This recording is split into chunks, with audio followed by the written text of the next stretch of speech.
Are you someone who is wandering in the wilderness? And by this, I mean you feel like you've been abandoned. You've been left to die. And I mean this in a spiritual sense. You're running low on hope.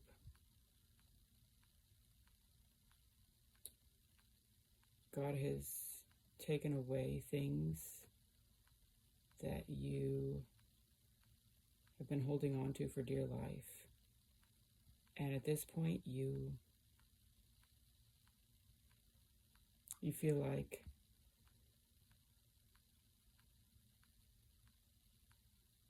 you just don't have hope. When you look into your future, you wonder if it's going to get better. Like, how could it get better?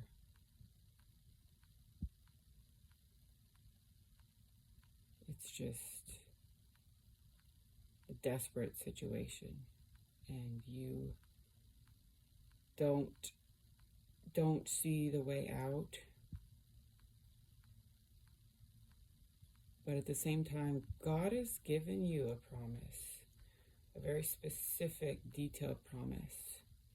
I'm speaking to you if this is you. God has given you a specific promise, a blessing that you have not received yet, but God has promised you something.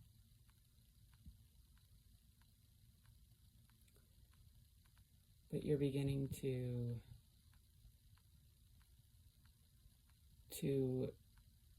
wonder if it'll ever happen. And because of the pain of where you are now, you are beginning to spiral into a dark place. You feel lonely, you feel abandoned. This is how Hagar felt in the Bible. So Hagar,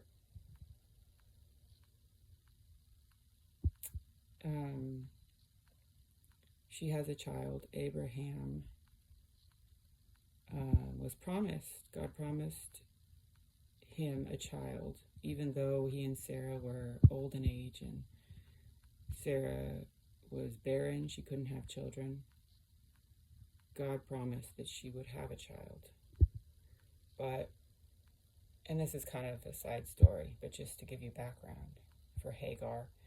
So what happened was Abraham and Sarah decided that, okay, Abraham would have a child through this slave woman, Hagar.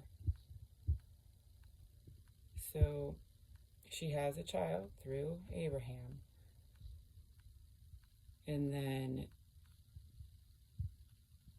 God's promise comes true where Sarah also has a child. Well,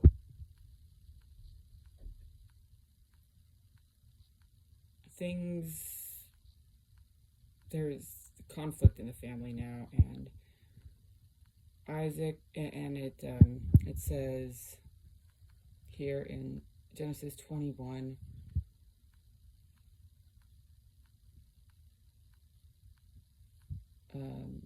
verse 9, Sarah saw the son of Hagar the Egyptian, which she had borne unto Abraham, mocking. Wherefore she said unto Abraham, cast out this bondwoman and her son, for the son of this bondwoman shall not be heir with my son, even with Isaac. And the thing was very grievous in Abraham's sight because of his son. And God said unto Abraham, let it not be grievous in thy sight because of the lad, and because of thy bondwoman. So basically, because of thy bondwoman, and all that Sarah had said unto thee, hearken unto her voice. For in Isaac shall thy seed be called.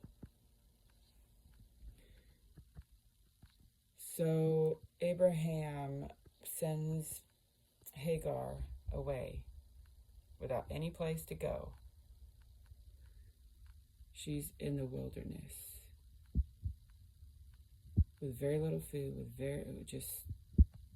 the food and the water don't last. And she gets to the point where she has no food and no water. She and her son are about to die.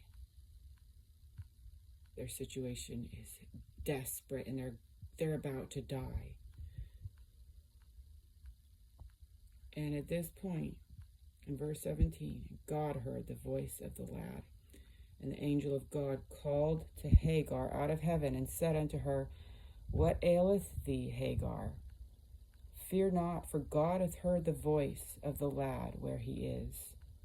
Arise, lift up the lad, and hold him in thine hand, for I will make him a great nation. So, this is like where God has given Hagar a promise. So he's given us a promise in this wilderness. Something that seems fantastic, like it's it's something that is just beyond what we can wrap our minds around. And it seems like it's a beautiful promise, but we're stuck in the wilderness. So is that you? Well, let's go to look at verse 19. And God opened her eyes, and she saw a well of water. And she went and filled the bottle with water and gave the lad drink. So here they are in the wilderness. God has given them a promise. Well, there's a well of water that has been there the whole time. But God had to open our eyes to see that well of water. And water represents something that is essential for our well-being. We have to have water. And in the spiritual sense, without water, without spiritual water to give us life and to sustain us, we're in trouble. So, but the thing I want to point out is that well of water was there. It was right there. It's just that her eyes weren't open to see it. So, in your situation where God has promised something and it hasn't come to pass yet, there is a well of water. And it's up to us to pull, to draw from that well of water. And